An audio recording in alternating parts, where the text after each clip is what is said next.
Bom dia, senhoras e senhores. Iniciaremos a seguir o segundo painel do 20º Fórum da Liberdade, uma realização do IEE, Instituto de Estudos Empresariais, que aborda este ano o tema Propriedade e Desenvolvimento. Inicialmente, agradecemos aos nossos patrocinadores, Gerdau, Ipiranga, Vompar e o apoio das empresas Abril, CNI, Itaú, Walmart Brasil e a parceria da FIJO, Pontifícia Universidade Católica. Anunciamos a seguir o segundo painel deste evento, que abordará o tema As limitações constitucionais e legais ao direito de propriedade, estímulo ou empecilho ao desenvolvimento. Compõem o painel os senhores, como debatedor, o senhor Sérgio Levin, como painelistas, os senhores Frei Beto, Manuel Gonçalves Ferreira Filho e Ives Gandra Martins. Informamos que esta atividade tem duração de 1h e 15 minutos. Cada painelista dispõe de 15 minutos para a sua exposição inicial. Logo após, teremos mais 30 minutos para os debates. As perguntas do público devem ser feitas por escrito nos espaços destacáveis que se encontram na revista do Fórum e entregues às recepcionistas do auditório. Informamos ainda que as recepcionistas dispõem de fichas apropriadas para as perguntas. Chamamos ao palco o presidente do IEE, senhor Paulo Ibel, para a apresentação do painel.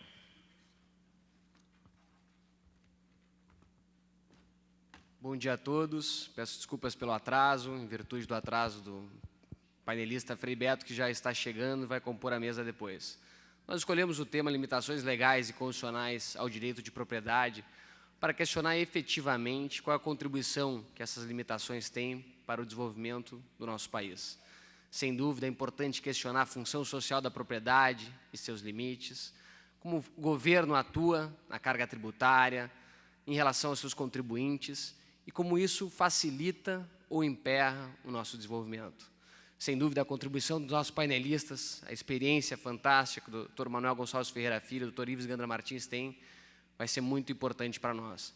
E, sem dúvida, é importante também ouvir a opinião do Frei Beto, um intelectual de esquerda, que, sem dúvida, vai ter muito a contribuir, dando um contraponto para essas opiniões. É fundamental no Fórum da Liberdade a pluralidade, ouvir as diferentes opiniões, para que cada um de vocês possa livremente formar sua opinião. É isso que nós prezamos, é isso que nós queremos. Liberdade de opção, liberdade de expressão e, acima de tudo, conhecer as mais variadas correntes. Muito obrigado e um ótimo painel a todos.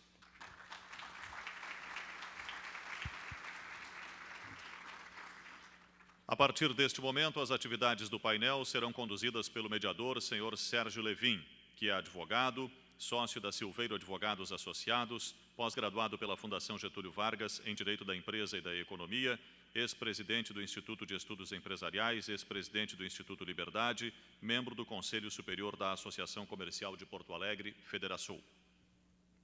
Muito obrigado, bom dia a todos.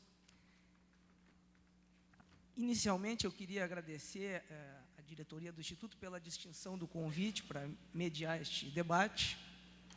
Eu queria também parabenizar a direção pela oportunidade do tema escolhido. Direito de propriedade é um tema com implicações muito importantes na realidade atual. Eu lembro que, recentemente, a revista Economist traça um painel do Brasil como o país das promessas, promessas não cumpridas.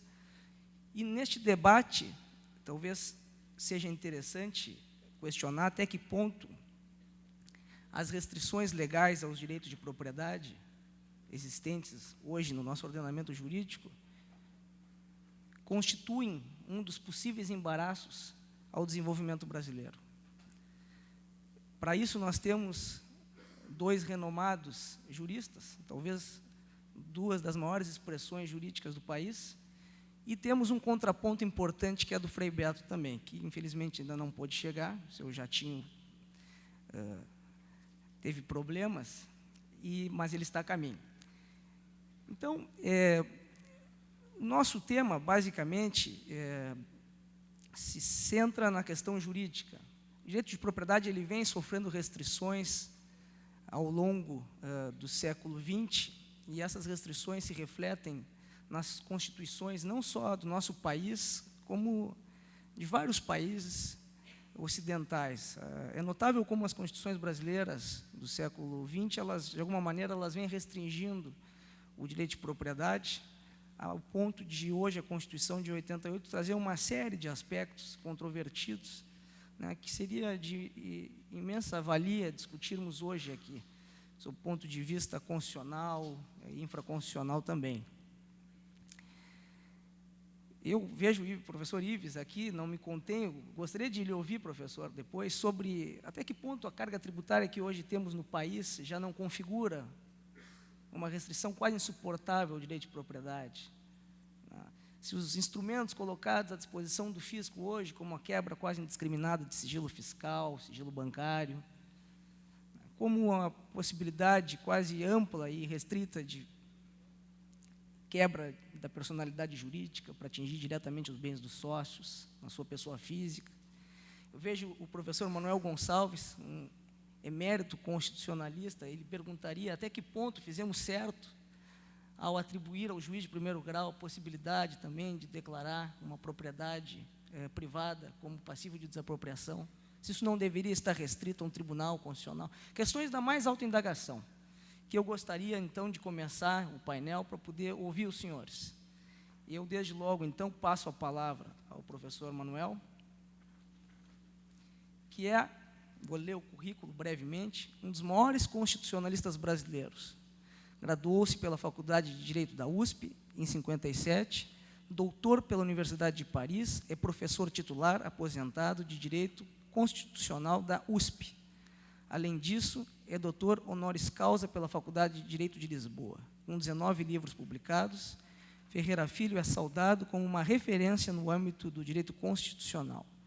Na vida política, foi vice-governador do Estado de São Paulo, 75, 79, e secretário de Estado da Administração e da Justiça. Bom, senhores, então, está aberto o debate. Professor Manuel, com a palavra. Meu caro Levin, meu caro Ives, meus senhores e minhas senhoras, antes de mais nada, eu quero agradecer o prazer e a honra que tenho de participar mais uma vez do Fórum da Liberdade. Já tive a ocasião de participar uma vez no passado e dessa participação levo a melhor das lembranças. A minha posição neste debate de hoje é de abrir o tema e, consequentemente, de traçar as grandes avenidas pelas quais vai passar a discussão. Eu começaria por uma observação didática, perdoe-me se, afinal de contas, a longa atividade de professor me deixou com a boca torta.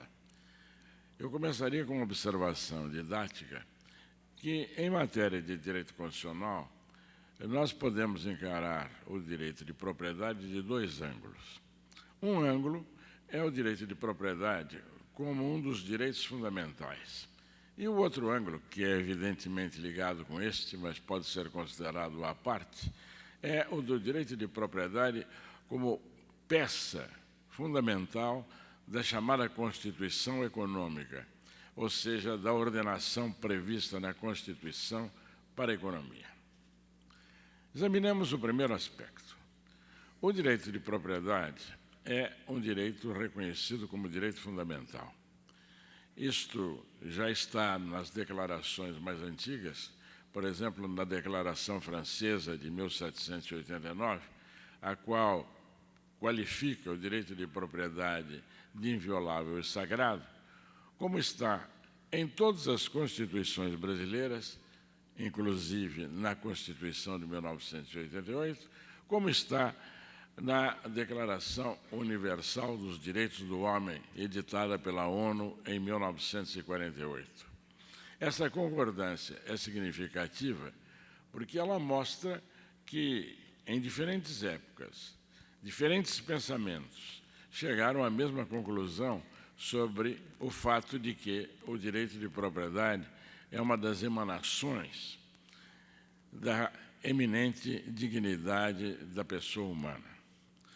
O direito de propriedade, assim, tem uma posição ímpar no direito constitucional. E, exatamente, se os senhores atentarem ao texto da Constituição de 1988, vão ver que no próprio caput do artigo 5º, em que são enunciados os direitos e garantias fundamentais, está o direito de propriedade.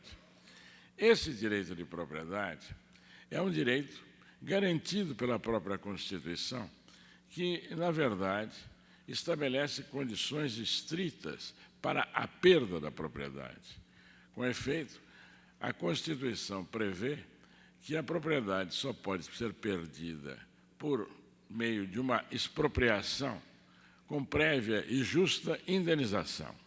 No passado, essa justa indenização haveria de ser uma indenização em dinheiro. Hoje, o texto constitucional admite, e isso, quiçá, seja um dos pontos a discutir, que essa indenização possa ser feita por títulos da dívida pública. O justa indenização merece uma menção especial, porque, ao sublinhar que a indenização deve ser justa, quis, indubitavelmente, o Constituinte que o proprietário, que perde o bem em razão de um interesse superior de ordem pública ou de ordem social, não deve ter o seu patrimônio amesquinhado, não deve sofrer, com isso, uma redução no seu patrimônio decorrente da perda dessa propriedade. Esse é um ponto importante, porque a justa indenização é exatamente o critério que separa a legitimidade da perda da propriedade de um confisco arbitrário. Ademais, a justa indenização corresponde a um princípio de igualdade. É um dos reflexos do princípio da igualdade, qual seja o aspecto do reflexo da igualdade perante os encargos públicos. Se alguém perde a sua propriedade sem receber justa indenização, está, sem dúvida, dando ao interesse social mais do que a sua parte que cabe numa divisão racional dos encargos públicos. Veja-se bem que a Constituição admite, assim, a expropriação que leva à perda da propriedade, mas ela não admite a perda da propriedade senão por meio da desapropriação. É claro, portanto, que a questão do cumprimento ou não da função social não afeta a existência do direito de propriedade, embora possa ter outras consequências, e tem no nosso sistema jurídico, que nós examinaremos adiante. A importância do direito de propriedade como um dos direitos fundamentais é tão grande que ninguém pode esquecer que um dos maiores pensadores políticos de todos os tempos, que é John Locke, no segundo tratado do governo civil, coloca exatamente a defesa da propriedade como a razão de ser da sociedade. Ao tratar do tema, nesse livro famoso, Locke sustenta exatamente que é o Estado um ente criado para assegurar a defesa da propriedade. E até, se me permitem um parênteses muito caro aos professores de direito constitucional, ele completa essa observação fazendo ver que a defesa do direito de propriedade pressupõe 3 elementos que inexistiriam no hipotético estado de natureza. Leis iguais para todos, que definissem o que é de um e o que é de outro, e o modo de aquisição da propriedade.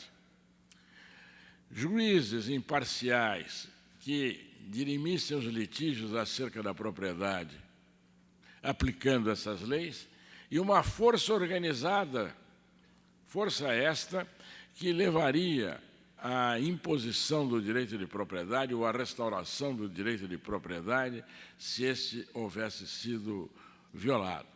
Os senhores veem aí que nessa colocação de Locke está anteposta uma das ideias fundamentais do direito constitucional, que é exatamente a ideia de separação dos poderes, porque se vê claramente das três carências do estado de natureza, na opinião de Locke, a necessidade de um poder legislativo que faça essas leis justas sobre o direito de propriedade, leis, portanto, que protegem a propriedade, de um poder judiciário que aplique objetivamente essas leis e de um poder executivo que ponha em execução essas leis ou que imponha o respeito e o cumprimento dessas leis.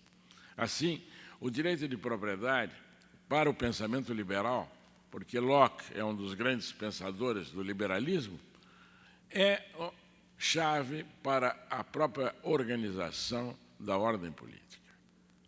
A outra face que didaticamente eu me propus apresentar acerca do direito de propriedade concerne a organização da economia ou a ordenação da economia. O direito constitucional mais recente não se contenta em estabelecer constituições meramente políticas, mas se preocupa em estabelecer constituições políticas, econômicas e sociais. E ao tratar do aspecto econômico, ao tratar do cerne da Constituição Econômica, várias constituições, por exemplo, a Constituição Espanhola de 1978, são muito claras. Na Constituição Espanhola de 1978, há exatamente a definição da forma econômica, com a menção expressa à economia de mercado. No direito constitucional brasileiro, a questão não é tão clara. Com efeito, o artigo que chave para a compreensão disto é o artigo 174 da Constituição em vigor. Este artigo, na verdade, foi um dos pontos que, durante a elaboração da Constituição, foram mais discutidos no Congresso Nacional. E, graças à obra do Centrão, os mais velhos aqui devem se lembrar desse grupo, é que nós escapamos de uma definição da ordem econômica que, na verdade, colocaria o Estado numa posição de comando. Porque, no texto que foi a debate na Constituição, atribuía-se ao Estado o controle e a fiscalização da economia. No texto atual, se os senhores conferirem, está eliminada a palavra controle. Isto parece, certamente, para os não habituados ao direito, uma questão de somenos. Mas para aqueles que tratam do direito todos os dias, sabem que aí está um ponto-chave, porque é um princípio de interpretação velho como o direito, que não há palavras inúteis numa lei. Ora, se a Constituição atribuísse ao Estado o controle e a fiscalização, ele estaria, na verdade, por não haverem palavras inúteis na lei, atribuindo ao Estado não só a fiscalização, mas o comando da própria economia. Os senhores sabem que a palavra controle é uma palavra ambígua e é uma palavra com mais de um sentido. Na verdade, ela chegou à língua portuguesa por dois caminhos diferentes. O caminho do francês e o caminho do inglês. Os senhores sabem que, em francês, controle significa fiscalização. E é claro que não era nesse sentido que a proposta da Constituinte tomava o termo, porque ela não ia dizer duas vezes fiscalização no seu corpo. Mas, no inglês, a palavra control tem um sentido de comando, ou importa, numa certa medida, de comando. E os habituados ao direito comercial sabem bem disso, porque se trata hoje, claramente no direito comercial, da questão do acionista controlador, que não é um mero fiscalizador da atuação da empresa. Então, quando inocentemente, permitam-me a ironia, inocentemente, evidentemente, com as devidas aspas, o texto constitucional previa controle e fiscalização, Você estava querendo dizer com isso que o Estado teria o comando da economia, a economia seria centralizada, além de caber-lhe a ele também a fiscalização do cumprimento das leis editadas sobre economia. Esta matéria, debatida na Constituinte, repito, culminou com a eliminação do termo controle. Com a eliminação do termo controle, desapareceu a ideia, no texto constitucional, de que o Estado tem o comando da economia e, consequentemente, indiretamente, se estabeleceu o primado de uma economia de mercado.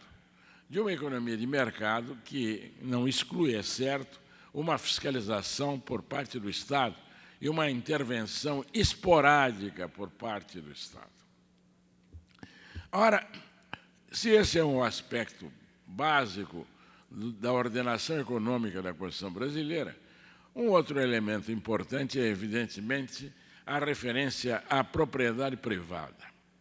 Notem que, no texto constitucional, a propriedade privada aparece como direito fundamental no artigo 5º, mas ela aparece 2 vezes nos incisos do artigo 170, porque o artigo 170 estabelece as diretrizes da ordenação econômica, as diretrizes da Constituição Econômica, fala no inciso na propriedade privada e fala no outro inciso da função social da propriedade, além de mencionar outros elementos como a livre iniciativa. A referência à propriedade privada confirma a ideia de que a economia prevista pela Constituição brasileira é uma economia de mercado. E uma economia de mercado, sem dúvida, porque somente existindo a propriedade privada é que é possível a livre iniciativa. Resta aí o outro aspecto, que é exatamente a questão da função social da propriedade. A propósito da função social da propriedade, a primeira tentação do jurista que examina a Constituição é fazer uma ironia, e me perdoem se eu vou fazê-la, porque, na verdade, todos os direitos têm uma função social, na medida em que não existe direito que não seja destinado a regular uma forma do convívio entre os indivíduos, uma forma do convívio social. Então, se poderia dizer que função social seria uma redundância. Isso até me lembra um velho professor meu que ironizava nos tempos em que o direito do trabalho não se chamava de direito do trabalho, chamava de direito social. Eu acredito que o professor Ives se lembra desse professor e costumava ironizar e dizer que direito social como se todo direito não fosse social. Mas voltemos à função social da propriedade. A Constituição prevê a função social da propriedade. Isto, evidentemente, envolve uma polêmica interpretativa. Há os que entendem que a função social da propriedade é um modo de restringir a propriedade para que ela colabore com o bem comum. E, na verdade, tem uma visão distributivista da função social da propriedade. Mas eu chamaria a atenção para um outro aspecto que pode ser atribuído a esta visão da função social da propriedade. Por quê?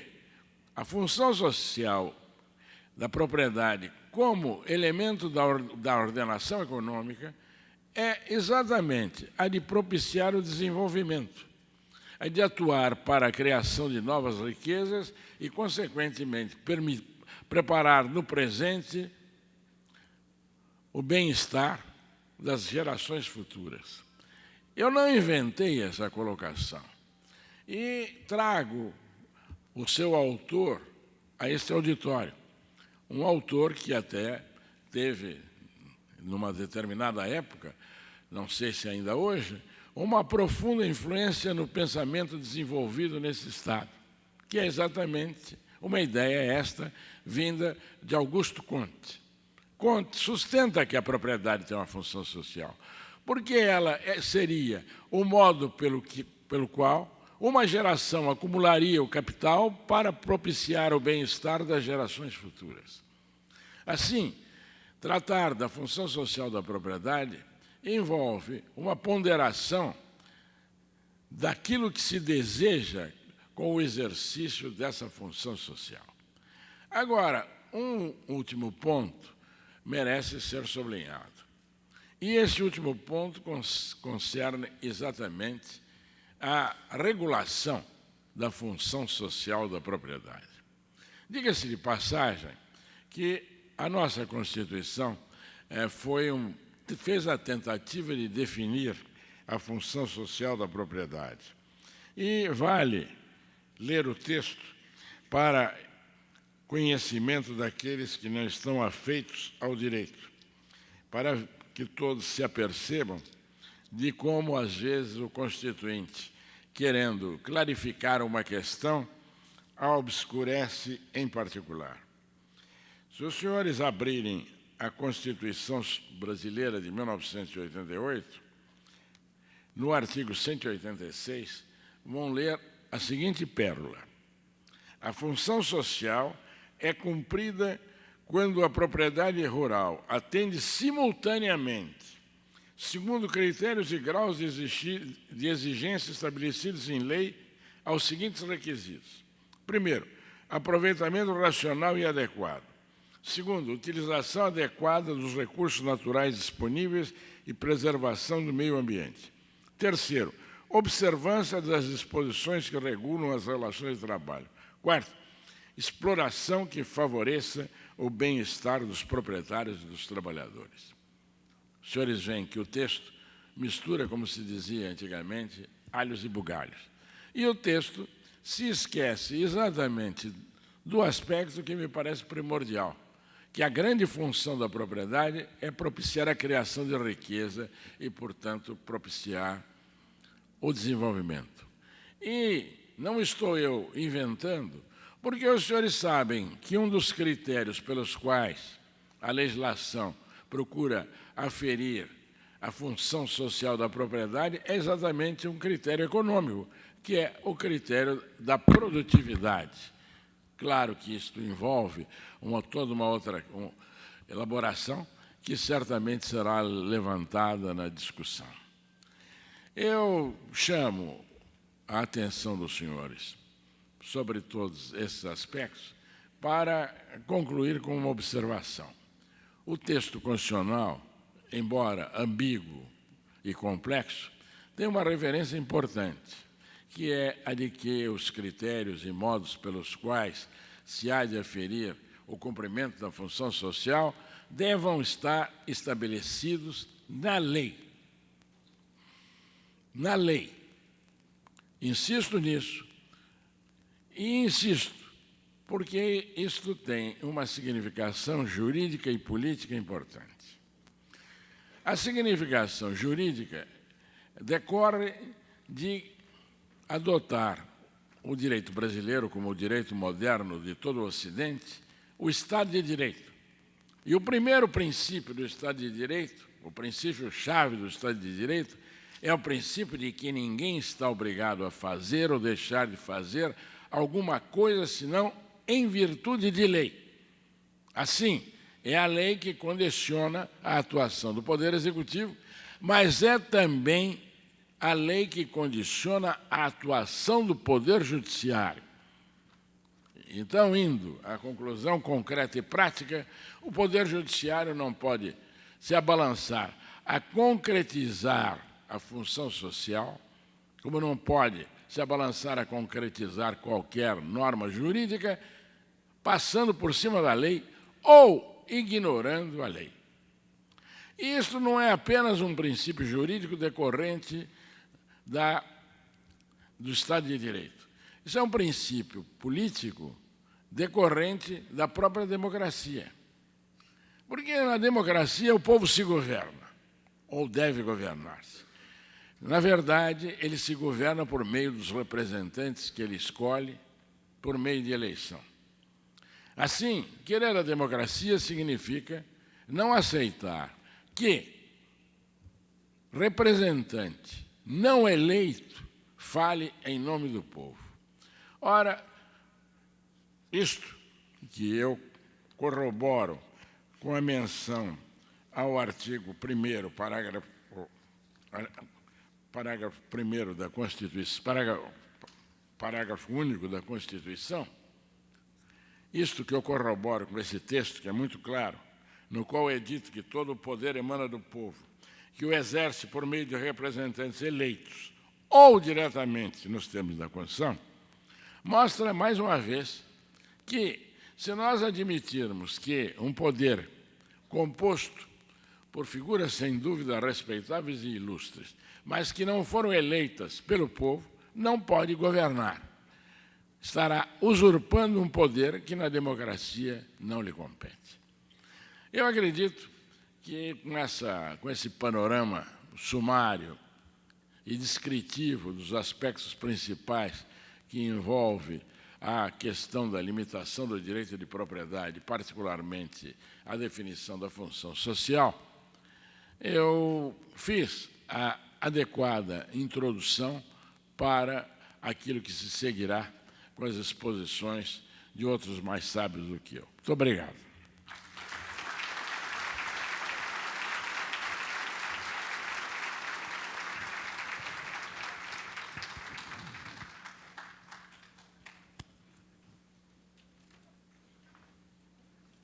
Queria parabenizar o professor pela excelente exposição, sempre sábia e consistente. Recebi a informação de que o Frei Beto acaba de chegar no aeroporto Salgado Filho, então está a caminho. Lembro aos participantes que é possível formular perguntas, tem um formulário anexo na revista, então vocês podem fazer perguntas.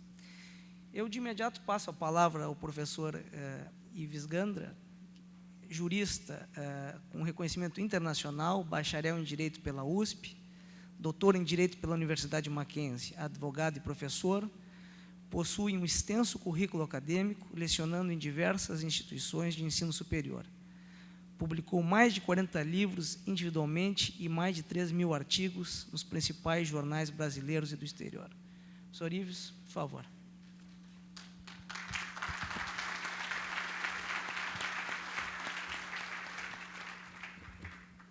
Em primeiro lugar, quero cumprimentar a todos os dirigentes do IEE por mais esta realização. E como o professor Manuel Gonçalves Ferreira Filho apresentou, também já estive em outras oportunidades e sempre é um grande privilégio poder refletir algumas ideias com os senhores.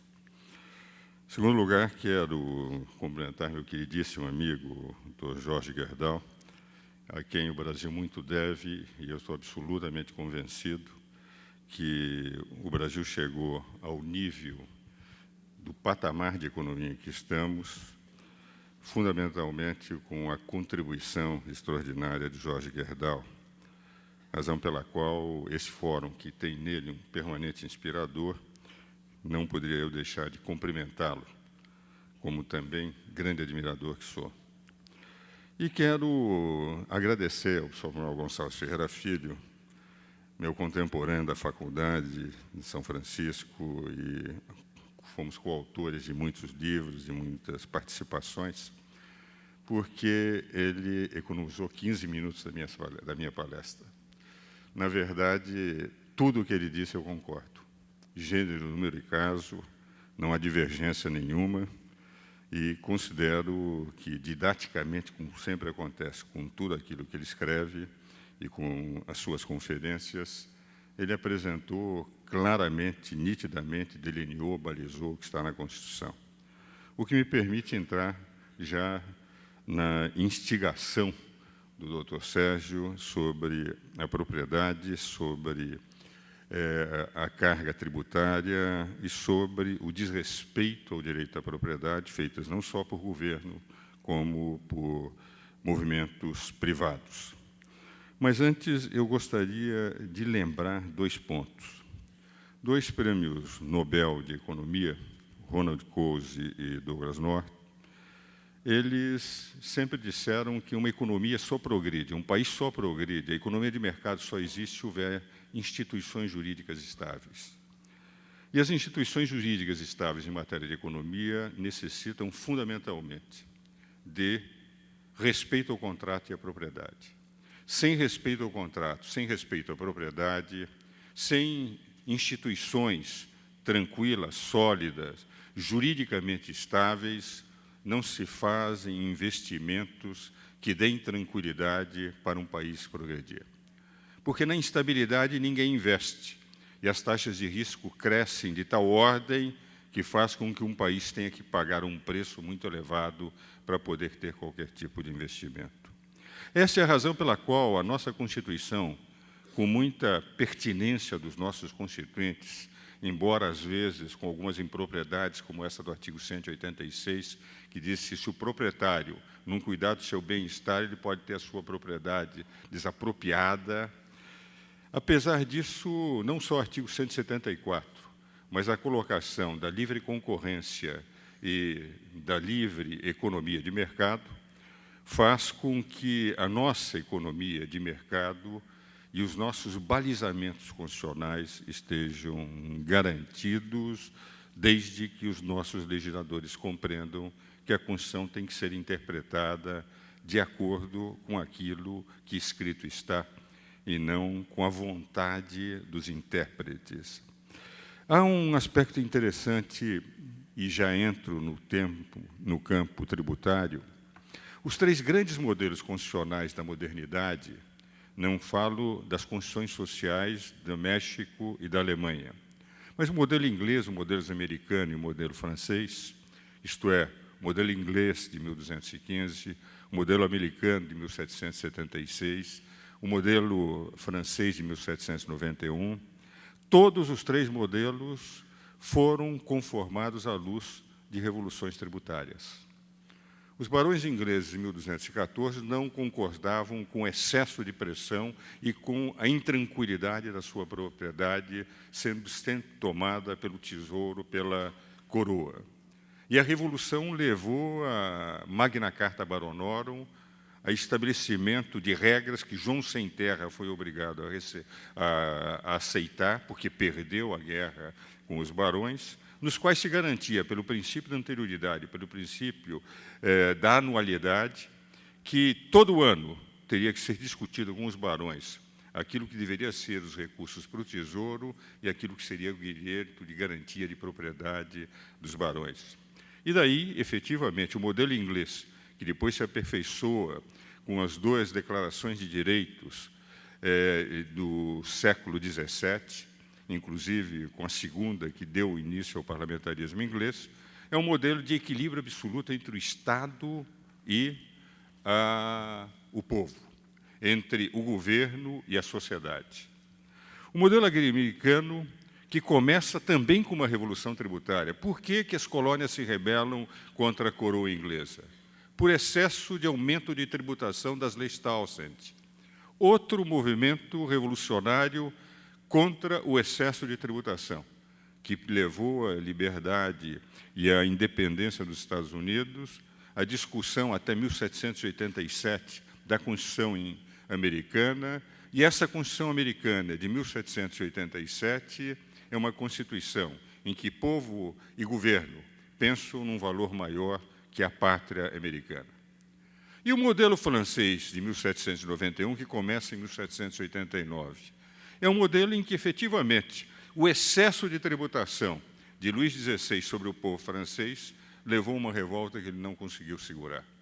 E mesmo tendo governado de 789 a 91, quando começa a era que vem desembocar em Robespierre e surge a Constituição Francesa, o que se pensa é fundamentalmente em que o governo é destinado ao cidadão, está a serviço do cidadão.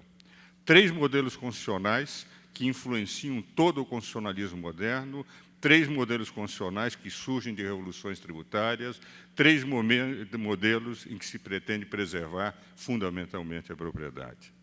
E é interessante que, se nós examinarmos todos os três princípios que o Manuel Gonçalves Ferreira Filho apresentou, são princípios que o nosso Constituinte colocou no sistema tributário. No artigo 145, fez questão de colocar que a capacidade econômica tem que ser respeitada. No 150, inciso 4, que o efeito confisco é proibido. E no 150, inciso 2, que o princípio da equivalência, que é mais do que o princípio da igualdade, tem que ser respeitado. E é interessante, porque se percebe que o excesso de carga tributária dá instabilidade à propriedade e ao contrato e não permite que uma sociedade cresça. Porque há um outro dado também que é fundamental que se saiba. Os governos são maus distribuidores de políticas sociais. Os governos pensam fundamentalmente nos detentores de poder. Um dos principais constitucionalistas alemães, aquele que criou a famosa teoria das oposições, que foi execrado por Hitler, execrado pelos comunistas, porque serviu ao Hitler e foi expelido por não concordar com o que Hitler fazia, Carl Schmitt, na sua teoria das oposições, ele dizia o seguinte: a moral se estuda a oposição entre o bem e o mal, a economia entre o útil e o inútil, a estética entre o belo e o feio, e a política estuda a sua oposição entre o amigo e o inimigo. Quem pretende o poder, quer o poder para si, independente daquilo que possa servir aos outros. Por essa razão é que as campanhas políticas no mundo inteiro são campanhas de baixo nível, porque a primeira coisa que se pretende é atingir a dignidade do outro, porque sabe-se perfeitamente que o podre do outro é um elemento bom para se eliminar um adversário. E Maquiavel é redimido por Carl Schmitt quando dizia que é bom o governo, mesmo que mal se mantém no poder, e é mau o governo, mesmo que bom se perder o poder. E Helmut Kuhn, um grande filósofo alemão, dizia que o Estado não é senão uma mera estrutura de poder. Os detentores do poder pensam, em primeiro lugar, no poder. E mesmo no Brasil, nós verificamos quantas vezes nós sentimos o loteamento de cargos públicos, em que as pessoas querem o poder pelo poder. E é esse Estado que se diz distribuidor de justiça social. Basta-se ver os orçamentos, quando se verifica que os detentores do poder quase tudo têm, e as importâncias dedicadas à saúde, educação, assistência social nos orçamentos perdem, e perdem muito em relação àquilo que é destinado à multiplicação de cargos, etc., para preencher os amigos do rei, a fim de que eles possam dar o apoio da manutenção do poder. O Estado, quando diz que nós estamos pagando tributos para efetivamente fazer justiça social, é mentira. Porque o Brasil, com uma carga tributária que, se levar o nível dos serviços públicos, o nível do PIB, é a mais alta carga tributária do mundo, nós vamos verificar que essa carga tributária não é definida pelo interesse social, mas pela carga burocrática. Nós, quando discutimos, e com o meu queridíssimo amigo, Dr. Jorge Gerdau, quantas vezes discutimos reforma tributária, eu digo que nós podemos melhorar a técnica de tributação, mas melhorar a técnica de tributação sem reduzir o peso da carga tributária, o Brasil continuará tendo amarras mais pesadas em relação à propriedade, em relação ao desenvolvimento que outros países do mundo. Conversava ontem, durante o almoço, com o professor Lawrence, e nós discutíamos alguns aspectos. A carga tributária dos Estados Unidos é bem menor que a carga tributária no Brasil, e lá a qualidade de serviços públicos. Aqui a carga burocrática não permite, e o confisco permanente que se faz de tributos que poderiam, nas mãos do setor privado, gerar emprego e desenvolvimento, esses tributos ficam nas diversas multiplicações de cargos, de funções, antes de chegar ao cidadão.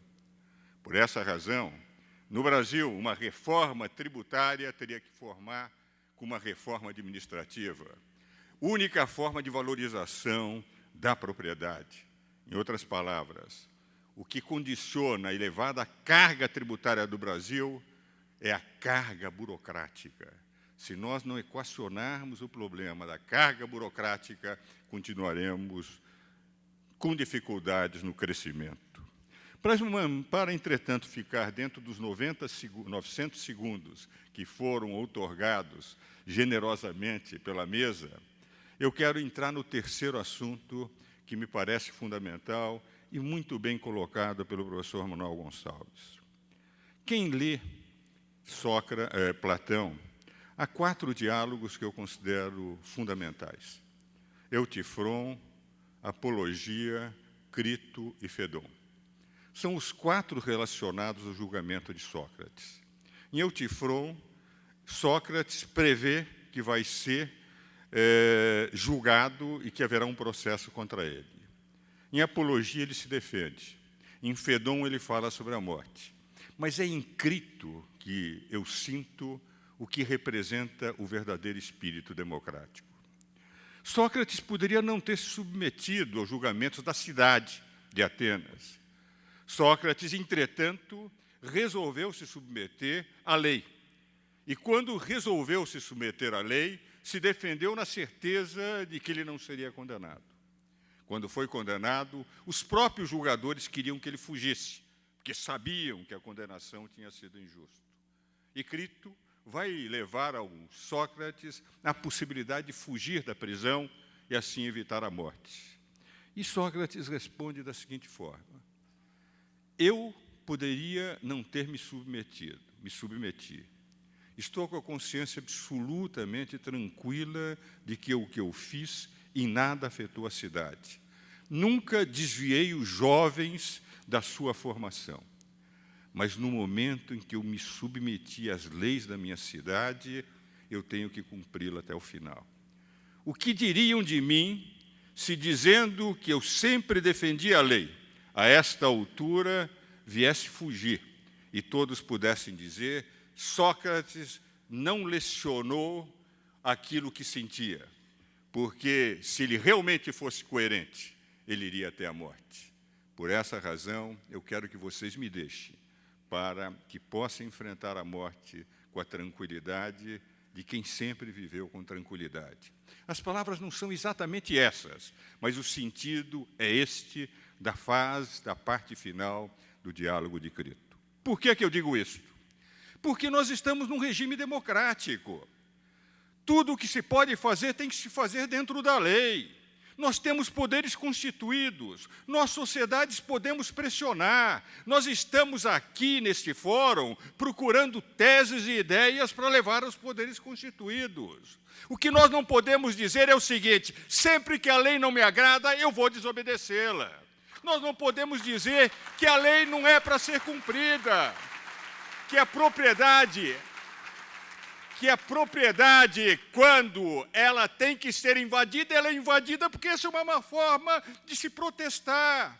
Então, nós teremos o movimento do sem terra, do sem teto, do sem emprego, do sem carro, do sem banco, porque todas as pessoas também não têm aquilo que os outros desejam. Eu sou favorável a que se fale em reforma tributária, em reforma agrária, mas que se pressione o Congresso e os poderes constituídos. A mim não me agrada a carga tributária. Eu tenho protestado veementemente contra o nível de carga tributária, mas pago os meus tributos. Sei que pago demais, sei que pago indevidamente, sei que é mal utilizado, mas obedeço à lei, porque a única forma de se viver num regime democrático é lutar por mudar a lei, mas dentro dos princípios democráticos. Por essa razão, eu não aceito que alguém possa dizer: vale a força, eu vou impor a lei que não me agrada, vou só cumprir a lei quando me agradar, não cumprirei quando a lei não estiver de acordo com o que eu penso. Sou favorável aos movimentos. Acho, inclusive, que no Brasil há uma visão, às vezes, até incorreta deste problema. Está chegando aqui o Frei Beto, que poderá contestar aquilo que estou apresentando. Mas eu estou absolutamente convencido. O Brasil, em matéria de agropecuária, é um dos países mais desenvolvidos do mundo. Tão desenvolvido que a União Europeia se une para não abrir as suas fronteiras agrícolas para o Brasil. Os Estados Unidos têm receio. Vêm aqui para fazer acordo em relação a tecnologias em que nós estamos mais avançados. E é evidente que não se pode dizer que, em matéria de agronegócio e agropecuário, o Brasil é um país subdesenvolvido, dos mais desenvolvidos do mundo. Agora, quando se pretende tentar terras improdutivas, a própria Constituição permite as desapropriações, mas não em relação às terras produtivas. Se pretende o movimento agropecuário do sem terra, que se desapropriem terras improdutivas, porque lá se terá que construir e o governo apoiará. Mas não terras produtivas invadindo, dizendo, como esta lei não me agrada, a Constituição não tem que ser respeitada. Nós aqui nesse país temos que impor a nossa maneira de ser, não aquilo que os nossos constituintes fizeram. Por essa razão é que eu entendo, só teremos ordem, segurança jurídica, que é fundamental, como falou Ronald Coase e Douglas North, quando ganharam os prêmios Nobel de Economia, o respeito à propriedade e ao contrato. E para se conseguir a função social, que se pressionem, sempre que necessário, o Congresso Nacional. Ou então se faça os testes da urna. Aqueles que querem a movimentação, que concorram, que sejam candidatos. E sendo candidatos, evidentemente, possam fazer a revolução que desejam através do processo democrático de ouvir os eleitores e conseguir aí impor as suas leis. Qualquer outra forma é ditatorial. E nós estamos no Fórum da Liberdade e não no Fórum da Ditadura. Era o que eu tinha a dizer.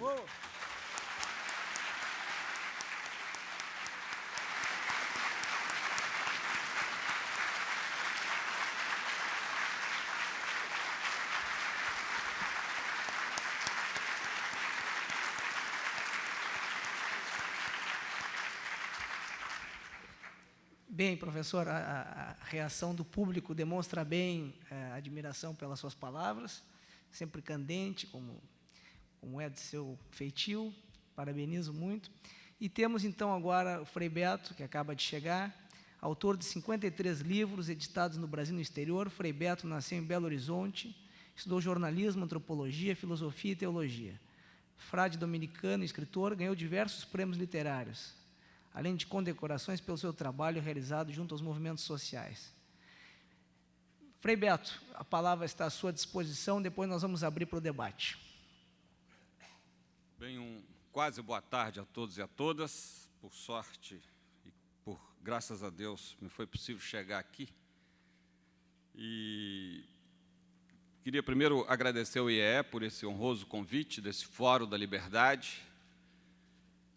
Queria dizer também da minha honra de participar dessa mesa com o Dr. Ives Ganda Martins e o professor Manuel Gonçalves Ferreira Neto, que são pessoas que eu admiro pela sua trajetória, pelos seus escritos, pela sua competência. E nesses poucos minutos que tenho, eu queria partilhar algumas ideias dentro da temática proposta, a partir da minha experiência de 2 anos no Palácio do Planalto. Como sabem muitos aqui, eu estive trabalhando como assessor especial do presidente da República nos anos 2003, 2004.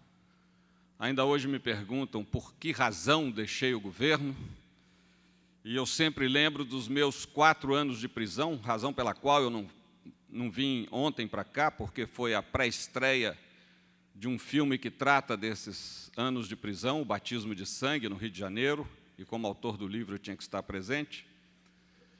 E sempre digo que, apesar de todos os sofrimentos, na prisão tem uma coisa muito boa.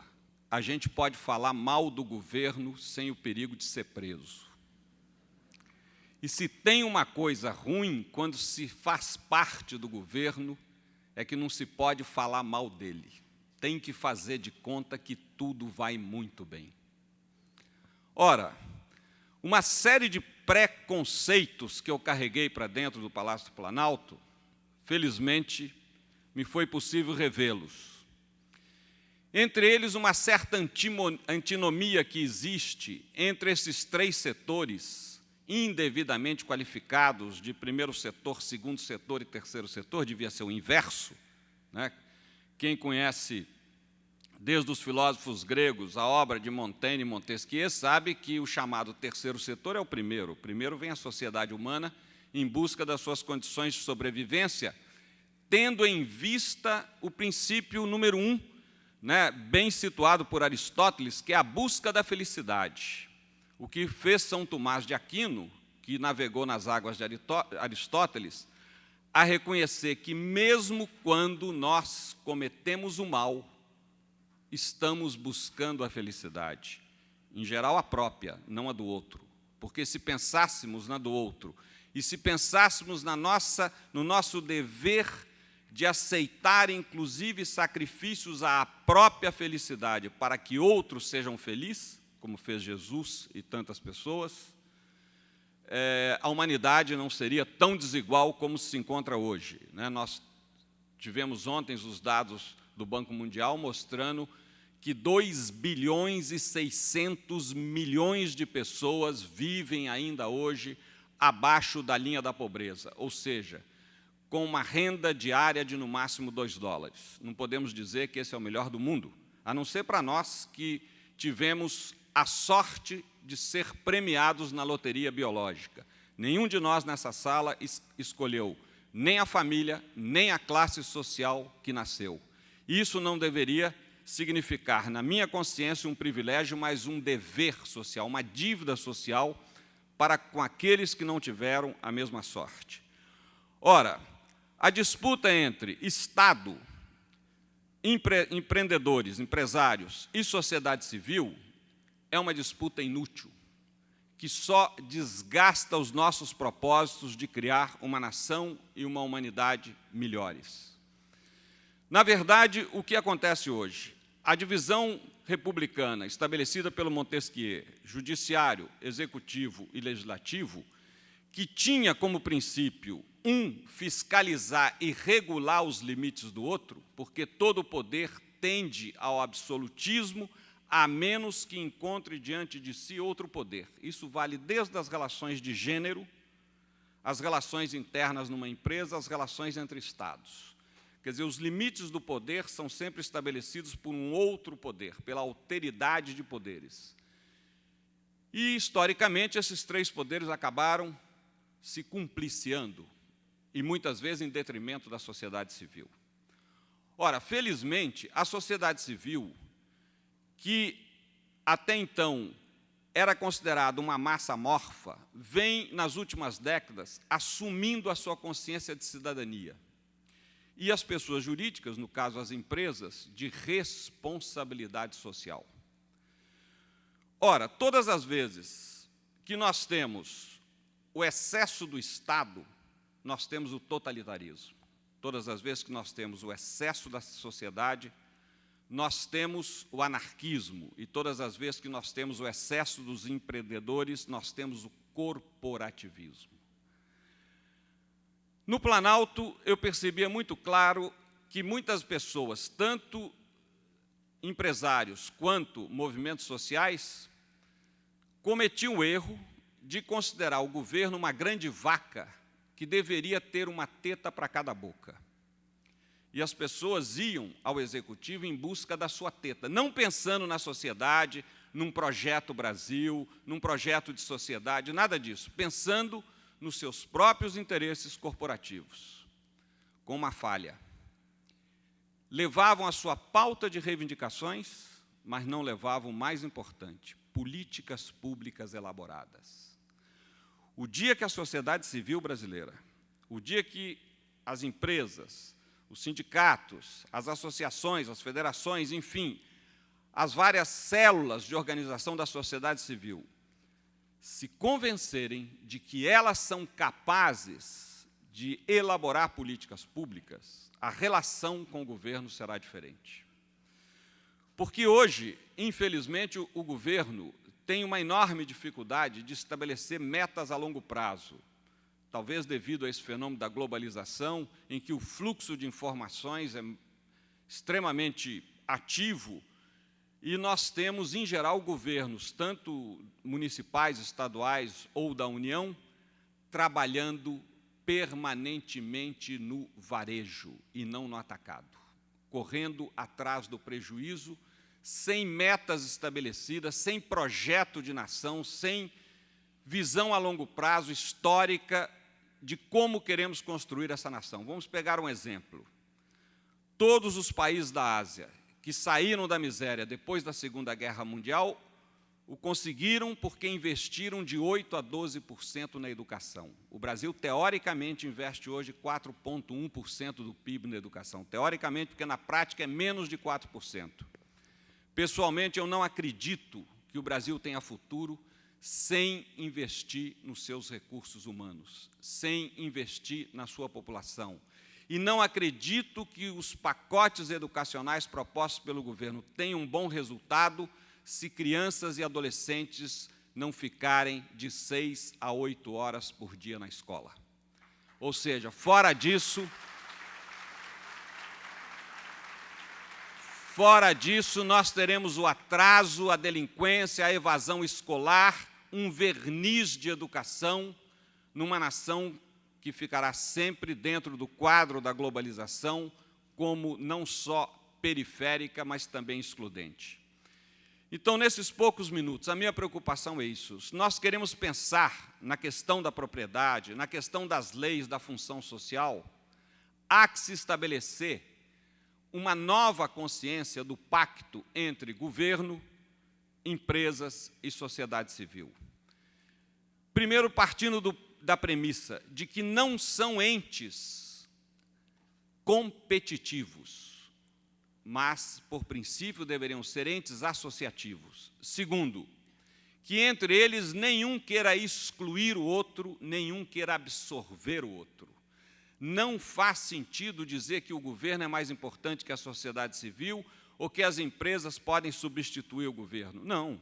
Nós temos que encontrar maneiras de estabelecer vínculos institucionais. E aí, o doutor Ives Ganda Martins tem toda a razão. É uma reforma política que vai garantir ao Brasil um novo estatuto de uma democracia participativa e não, como é hoje, meramente delegativa ou representativa, sendo que a nossa visão da autoridade pública continua sendo uma visão de subserviência, quando a autoridade pública é que nos deveria olhar a sociedade civil com uma atitude de subserviência, porque nós somos os patrões, nós escolhemos o poder público, nós pagamos os salários dos políticos, eles têm a obrigação de nos prestar contas, nós temos o direito de exigi-la. Muito obrigado.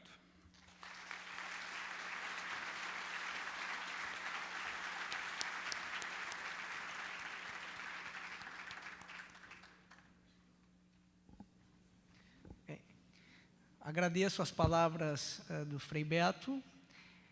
O Fórum da Liberdade, nessas 20 edições, se alimenta da polêmica, do pluralismo de ideias. Essa é uma virtude do nosso encontro. E, nessa linha, Frei Beto, eu vou me permitir fazer uma provocação para fomentar o nosso debate. O senhor me corrija se eu não estiver sendo preciso.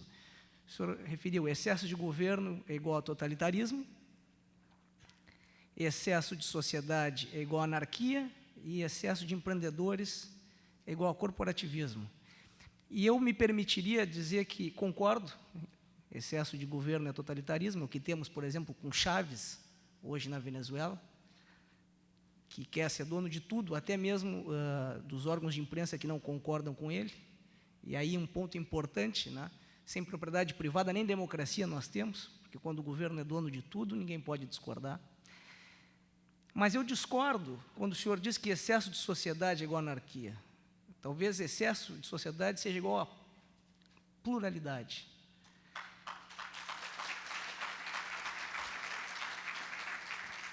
E eu também discordo quando o senhor fala excesso de empreendedorismo é igual a corporativismo. A meu ver, isso se chama capitalismo, o que ainda nós não temos no Brasil.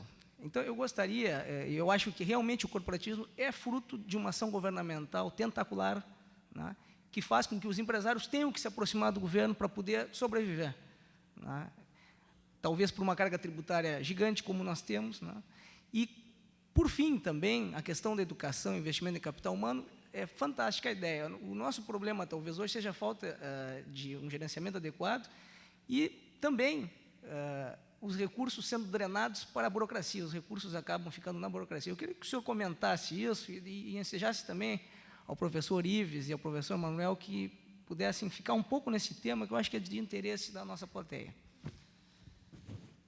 Muito bem, Sérgio. Então, vamos lá. Primeiro, eu não estou de acordo que o excesso de sociedade civil seja pluralidade. Todos nós sabemos que dos gregos, né, de Solon a Maquiavel, e chegando a Hobbes, o Estado é um leviatã, é um mal necessário. Enfim, nós não podemos viver numa sociedade em que não houvesse uma instância de governabilidade, até porque, lamentavelmente, nós, seres humanos, homens e mulheres, temos dois problemas insuperáveis: prazo de validade e defeito de fabricação, o que a Bíblia chama de pecado original. Ora, se todos nós fôssemos pessoas sumamente amorosas, capazes de pensar primeiro no bem do outro do que no próprio bem, eu concordaria contigo. Mas isso é uma utopia. Até já acreditei nessa utopia. Hoje eu não acredito, em primeiro lugar, na ética dos políticos. Eu acredito na ética da política. Ou seja, não basta exigir dos políticos que eles sejam éticos. É preciso criar uma institucionalidade política onde a minha vontade de ser corrupto ou de corromper alguém fique na vontade, porque a institucionalidade não permitirá. Então, eu acho que a reforma política ela tem que fechar os buracos desse queijo pelos quais os ratos trafegam.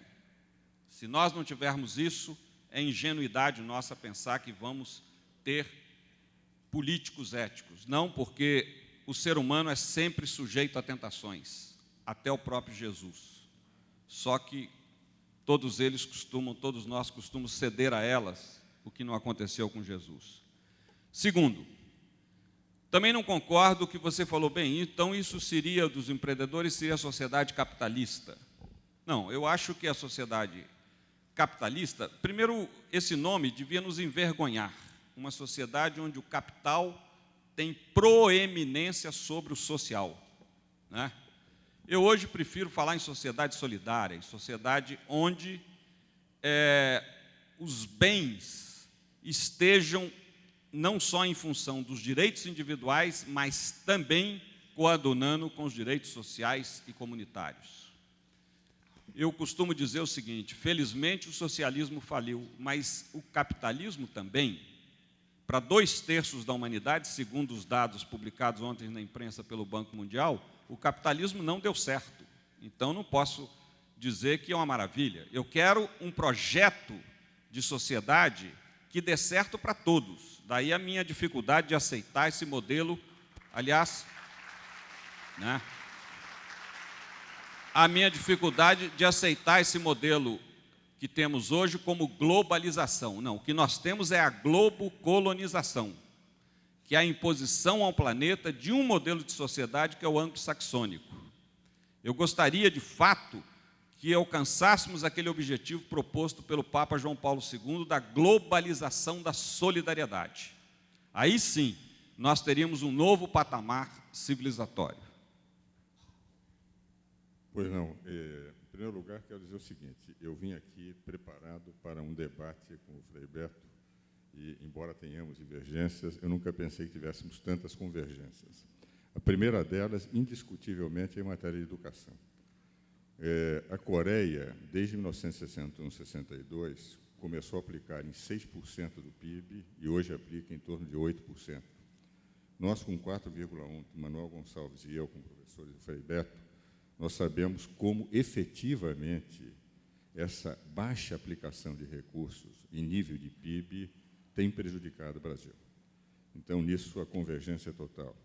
Segundo ponto também de convergência absoluta, eu uma vez escrevi um artigo, Sua Excelência o Cidadão, e dizia o seguinte, que nós teremos uma democracia quando eu chamar o presidente da República de Sua Senhoria e ele me chamar de Sua Excelência, porque ele está a meu serviço e não eu a serviço dele. E nisso também a concordância é absoluta.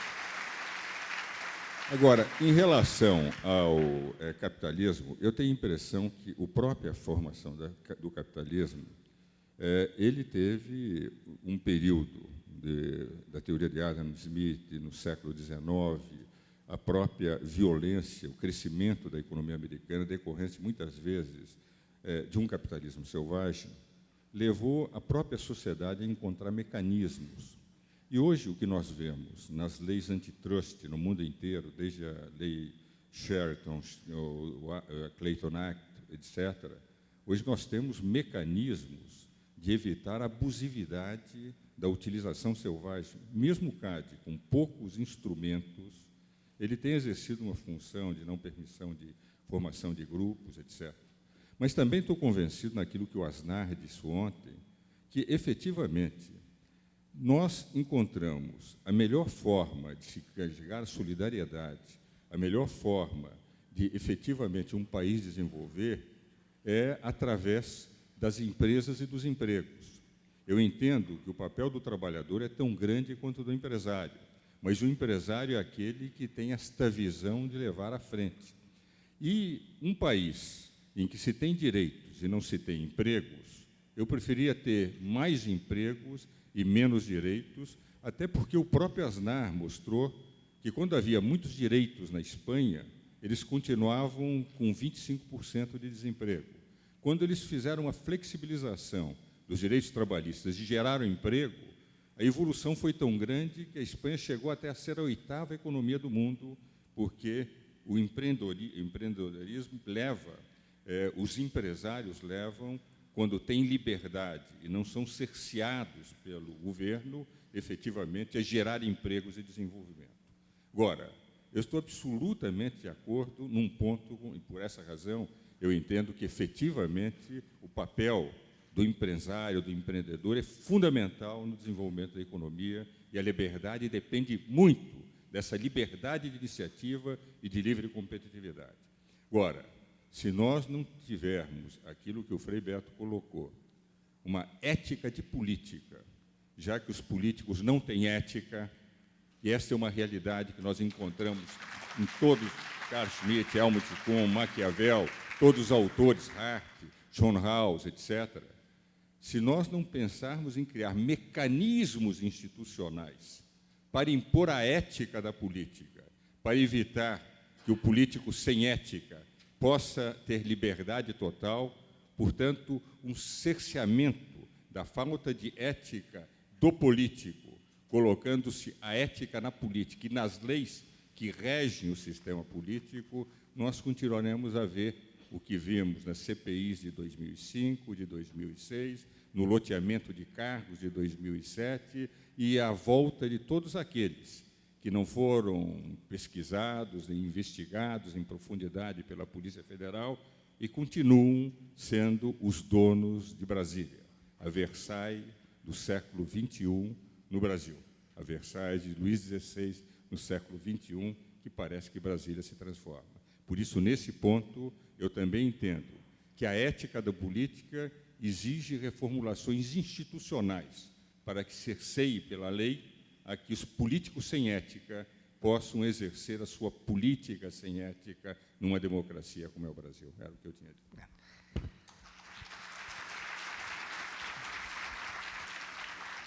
Professor Manuel, quer fazer uma consideração? Eu tenho pouco a dizer, dado o nível de generalidade que o debate tomou. Na verdade, eu acho que nós precisamos distinguir dois aspectos. Um é o aspecto da organização política, o outro é o aspecto da organização econômica. Nós não podemos misturar os dois, embora entre eles haja ligações. Se o Estado é um mal necessário, e eu aceito a tese, é um mal necessário que decorre da natureza humana. E, na medida em que nós somos capazes, não de alterar a natureza humana, mas de encontrar soluções para problemas decorrentes da natureza humana, a institucionalização do poder pode ser aprimorada. E, indiscutivelmente, isso pode ser feito com a modificação da Constituição em alguns pontos elementares. É evidente por outro lado, que a mera mudança na institucionalização do poder não resolve um problema subjacente, que é o problema da mentalidade daqueles que chegam ao poder. Há uma lição muito antiga de Montesquieu, que Frei Beto andou citando aqui, em que ele distingue a essência de uma forma de governo do princípio da forma de governo. A essência é o que define o que ela é. Na democracia, é o poder da maioria. Mas Montesquieu desenvolve uma análise sobre o princípio, a mola mestra, aquilo que deve mover os indivíduos que participam da atuação política. Montesquieu, escrevendo no século XVIII, entendia que esse princípio havia de ser a virtude no sentido do devotamento ao interesse geral. Um discípulo dele, 2 séculos depois, que é Raymond Aron, desenvolve umas considerações a propósito disso. E ele mostra que esse princípio, a virtude, seria incompatível com o mundo contemporâneo. E propõe que seja essencial que se desenvolvam 2 elementos na mentalidade daqueles que vão vivenciar uma democracia. Um é o respeito à lei, outro é o senso do compromisso. Mas tudo isso está no plano da ordenação política. Quanto ao plano da ordenação econômica, a questão é diferente. Eu, data vênia, não posso aceitar que a pluralidade de empresários leve ao corporativismo, porque no meu entendimento, e acho mais que é um entendimento que sempre se associou à ideia de corporativismo, é o fechamento da economia que produz o corporativismo. O fechamento a alguns em torno de determinados grupos. Frei Beto não pode ignorar que a economia medieval era uma economia corporativa, porque exatamente eram as corporações de ofício que controlavam a forma e o modo pelo qual havia a produção. Há uma corrente da Igreja, que não é remota, porque ainda no século passado tinha eminentes expoentes, que defendiam a volta do corporativismo. O corporativismo não é uma invenção do fascismo. O corporativismo é uma doutrina muito anterior ao fascismo. Esse corporativismo é exatamente oposto àquilo que nós associamos ao capitalismo, porque o capitalismo tem como sua virtude principal a capacidade de inovação que era negada e cerceada pelo corporativismo, pelo menos pelo corporativismo medieval. Assim, eu acredito que, num debate sobre a temática da propriedade, nós precisamos distinguir os aspectos econômicos e os aspectos políticos. Mas, sem dúvida, o nosso debate já esqueceu do direito de propriedade há muito tempo, pode estar circulando a respeito das ideias gerais.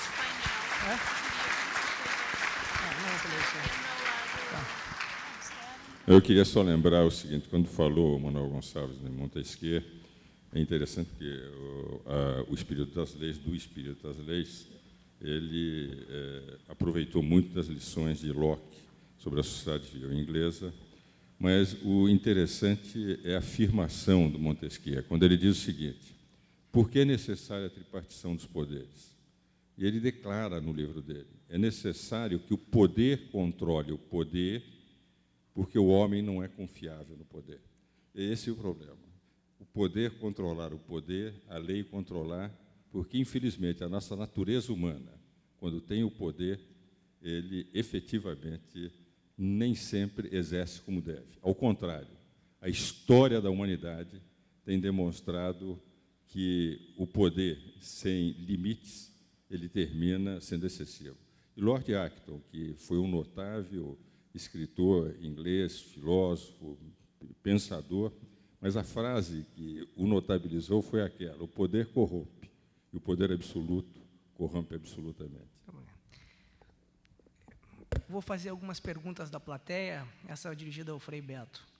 Antes da sua chegada, Ives Gandra falava sobre a necessidade de respeito à lei e ao processo democrático, ainda que não se concorde com as normas e com o status quo. Qual a sua posição sobre o tema? Pergunta formulada por Laura. Bem, primeiro, eu já dizia aqui ao doutor Ives Gandra Martins que nós temos muito mais em comum do que supõem os nossos recíprocos amigos. E eu queria pedir desculpa também ao doutor Manuel Gonçalves Ferreira Filho por ter dito neto, né? Então, consertar o nome dele que eu pronunciei equivocadamente.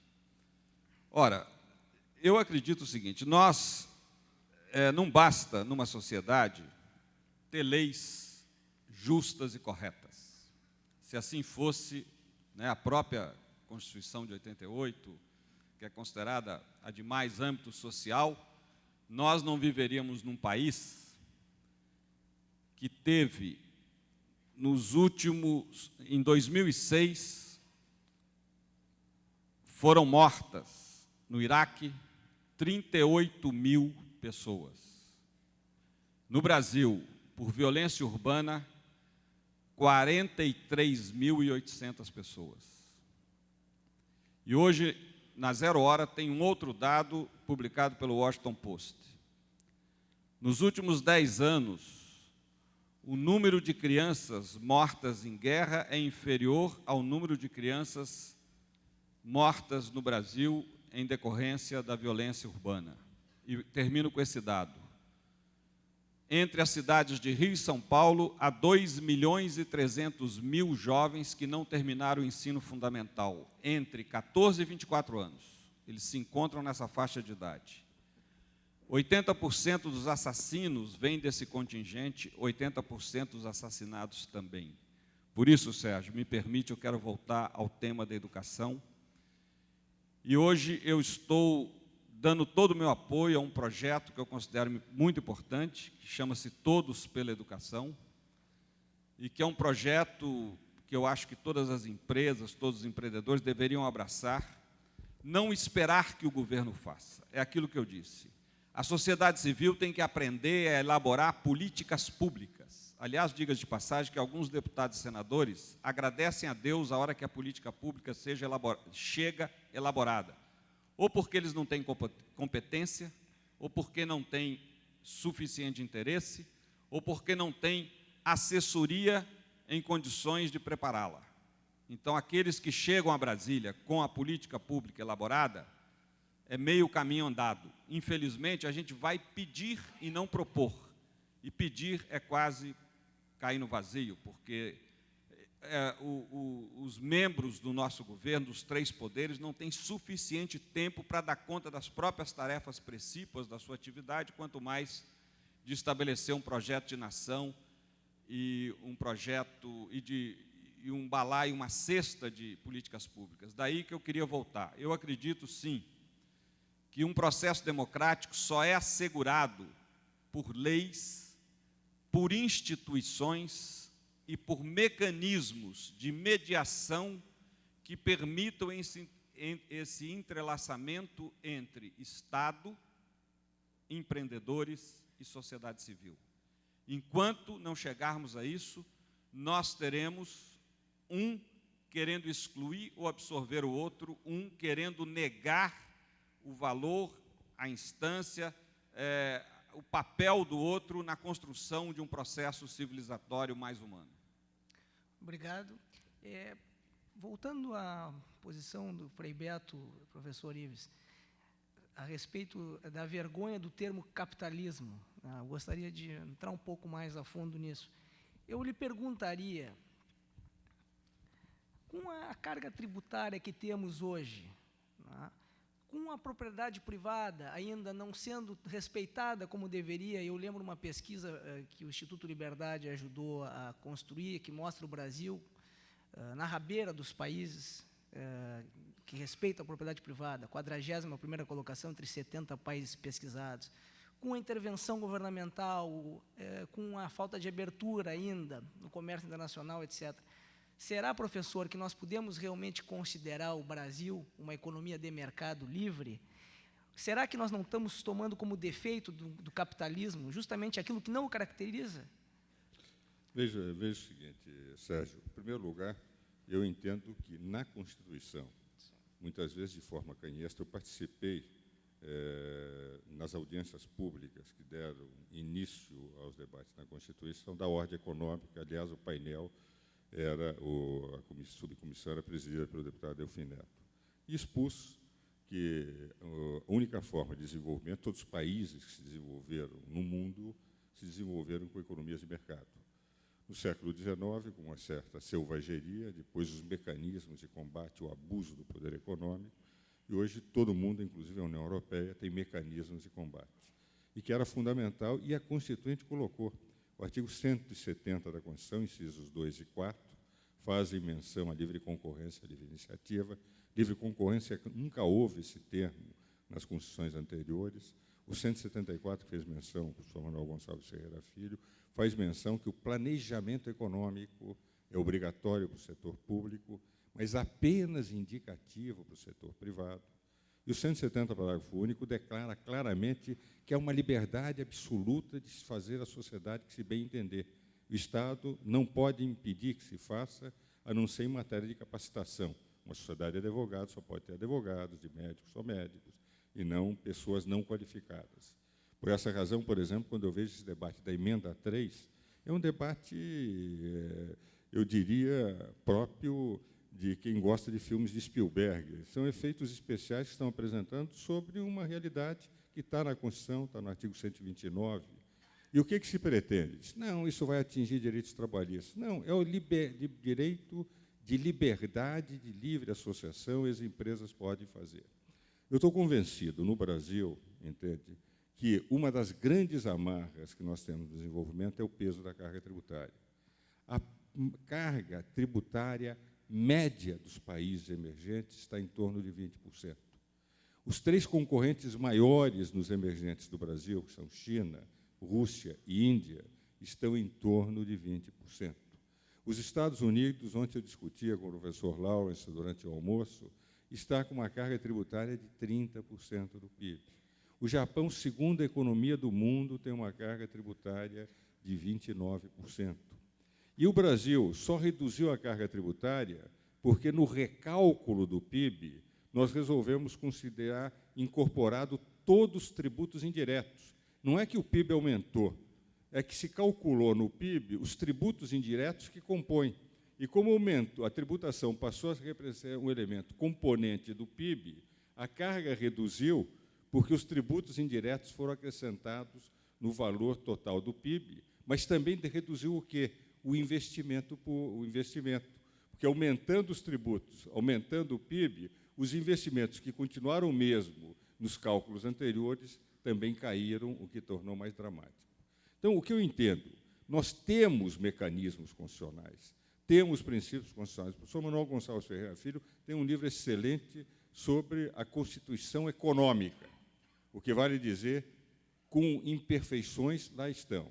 O que nós temos é uma amarra tributária, uma amarra de carga burocrática que impede o país de crescer, uma falta de visão da maior parte dos governantes do papel que, em outros países, a iniciativa está crescendo, ao ponto de, inclusive, a China, que tem essa compreensão da importância do empreendedor, está conquistando todos os mercados e até preocupando a União Soviética e os Estados Unidos pelo simples fato que ainda a União Europeia, perdão, dizendo, ela tem também um peso grande da carga tributária, aliás, como ontem o Aznar apresentou. No dia em que nós conseguirmos reduzir a carga tributária, porque vamos reduzir a carga burocrática, tudo que é de uma máquina administrativa esclerosada, eu estou convencido que o grande papel de um desenvolvimento nacional se faz através dos empresários, evidentemente, com os limites contra o abuso do poder econômico, e é exatamente quando se dá liberdade àqueles que comandam o processo de desenvolvimento é que se gera o que é mais importante, empregos, que é o que o Brasil precisa para efetivamente ter uma sociedade solidária.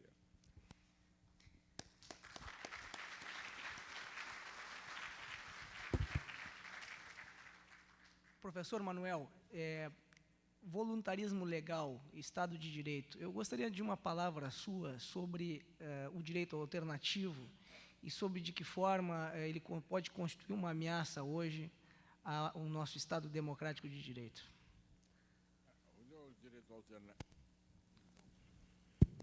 O direito alternativo, na verdade, é uma ameaça ao Estado democrático de direito, na medida em que ele rompe com os princípios básicos do Estado de Direito. E começa por romper com o primeiro dos princípios, como eu mencionei, que é um princípio segundo o qual ninguém está obrigado a fazer ou deixar de fazer, senão em virtude de lei. O direito alternativo incide no pecado de substituir a vontade objetiva da lei à vontade subjetiva do juiz, influenciado eventualmente por fatores que não são fatores estritamente jurídicos. É preciso observar que isso, por outro lado, é uma quebra do próprio sistema democrático, porque no sistema democrático a lei é a expressão da vontade geral e está na Declaração de 1789 da vontade geral enunciada ou pelo próprio povo ou enunciada pelos seus representantes. Assim, quando o juiz abandona a lei para colocar na decisão como fundamento a sua opinião, ainda que a sua opinião seja motivada pelo mais elevado espírito de solidariedade, ele está não só rompendo com o Estado de Direito, mas está rompendo com a própria democracia. Eu acredito que essa prática precisa ser coibida, porque nós não desejamos substituir certamente a democracia pelo governo do juiz, pior, pelo governo arbitrário de certos juízes.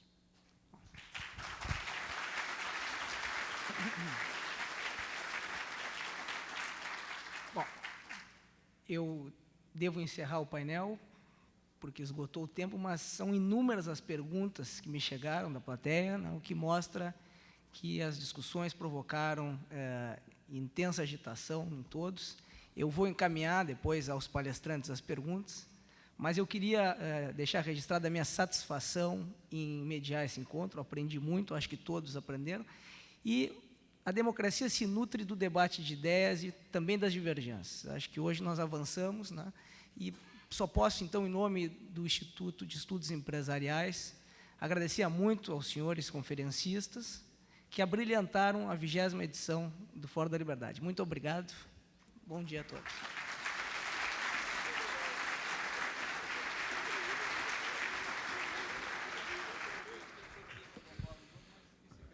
Lembramos aos senhores que as atividades do 20º Fórum da Liberdade reiniciam dentro de instantes após a troca da mesa.